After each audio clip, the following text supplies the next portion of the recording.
Abrielle was killed Christmas Eve in a shooting here at her grandmother's home in Largo after deputies say a fight broke out between her 14 and 15-year-old brothers earlier in the day. Investigators say that fight was reportedly over how many Christmas gifts each brother was getting while the family was shopping.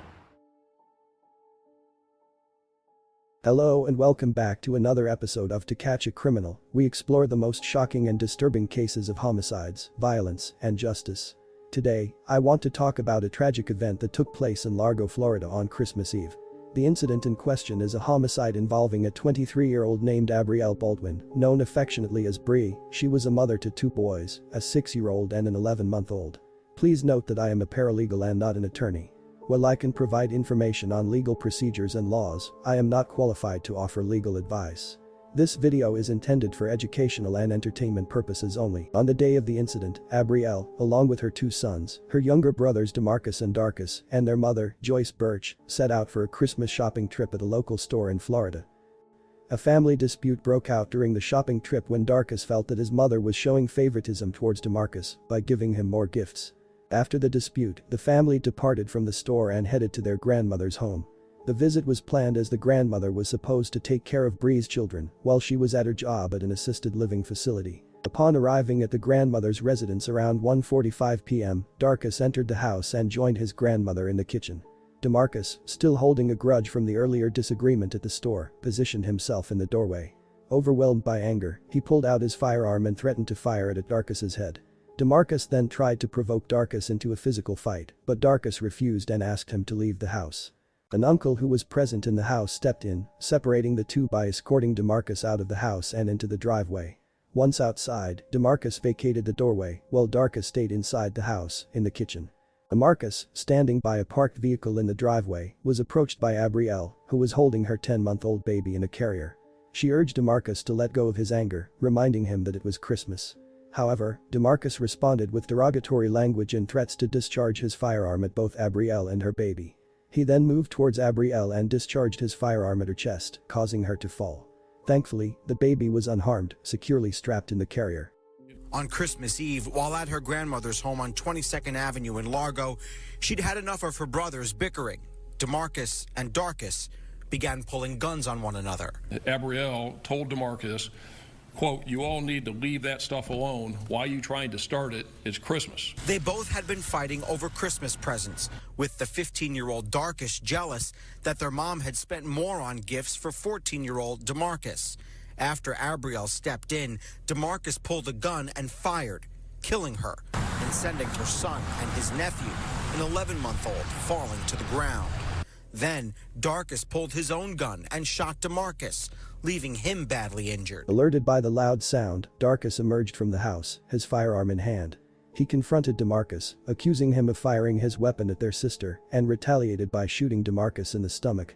At this point, DeMarcus was defenseless, having lost control of his firearm. Darcus then disposed of his weapon in a nearby yard and fled to a relative's home in Clearwater, Florida, where he was ultimately captured. Abrielle was immediately transported to Largo Medical Center Hospital with a chest wound. The bullet had entered through her left arm, crossed her chest, punctured both lungs, and caused extensive internal bleeding.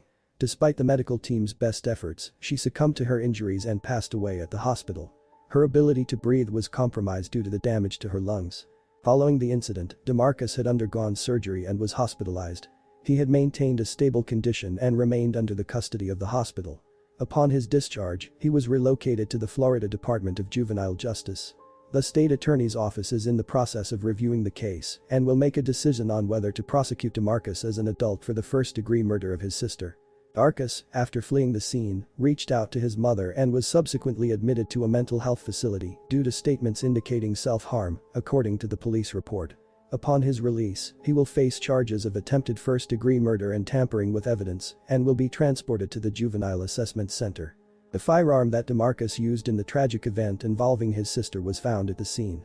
However, the weapon that Darcus used has yet to be found, despite the police's diligent efforts, and it continues to be unaccounted for.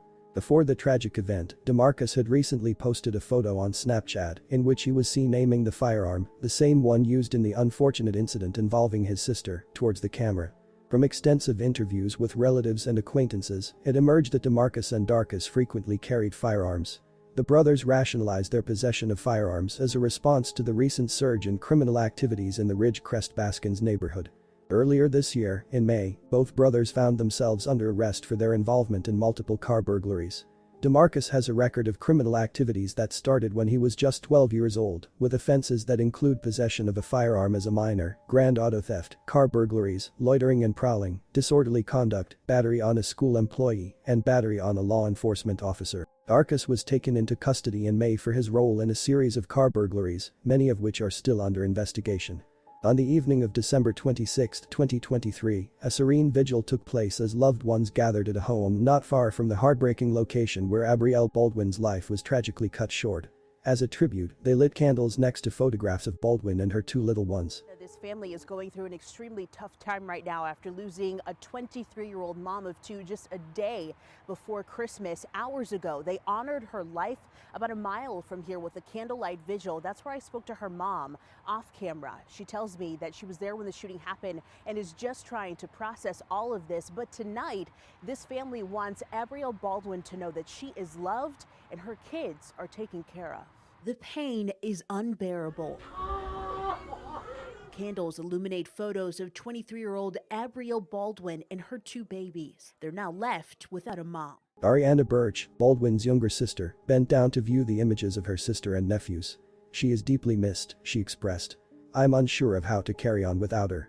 She added that Abrielle was a really sweet person, yet she often believed nobody cared about her. Ariana Birch is Abrielle's younger sister. She was a really sweet person. She was just special.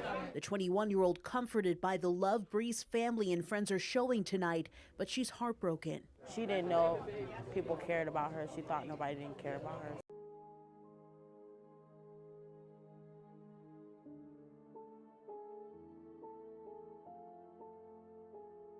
I'm here without my brothers, Birch added, her voice filled with emotion. I'm the only one left. I yearn to see them, to express my love for them. Abrielle's life was marked by her dedication to her family and her unwavering spirit. Her legacy will continue to live on through her children and those who had the privilege of knowing her. As we remember Abrielle, we celebrate the love she shared, the lives she touched, and the mark she left on this world. May her memory continue to inspire and guide us. Rest in peace, AbrielleBaldwin. Your spirit will forever be remembered. Thank you for watching To Catch a Criminal. I hope that you found this case informative and helpful. If you did, please give this video a thumbs up and subscribe to my channel for more updates. Also, feel free to leave your comments and questions below. I would love to hear your thoughts and opinions on this case. Thank you for watching. Until next time, take care and stay safe.